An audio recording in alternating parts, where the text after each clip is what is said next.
Ever wonder if AI can handle real software development on an actual computer, not just in some sandboxed environment?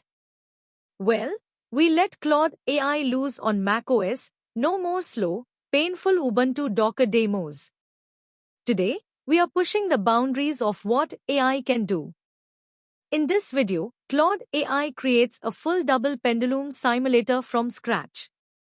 It's running directly on macOS, bypassing the safe Ubuntu Docker demo that felt more like a roadblock than a solution.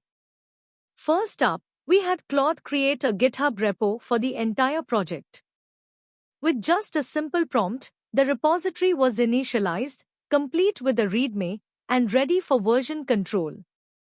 Tasks that normally need a developer? Not anymore. Next, Claude wrote the code for the Double Pendulum simulator. It even bundled the project into a Docker image, something we thought only developers could do. Watching this unfold in real time was just mind-blowing. And finally, it opened the simulator in Chrome, fully functional. All we had to do was sit back and watch as Claude did the heavy lifting. Here's the kicker. It did all this while running natively on macOS. Claude isn't just about coding anymore.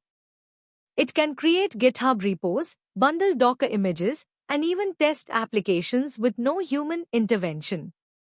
This isn't just automation, this is the start of something much bigger. So, what does this mean for software development? Are we looking at a future where AI takes over many developer tasks? What do you think? Leave a comment below, and don't forget to like, share, and subscribe if you want to see more AI experiments like this. Hit that notification bell too, because the future of AI is only getting more exciting from here.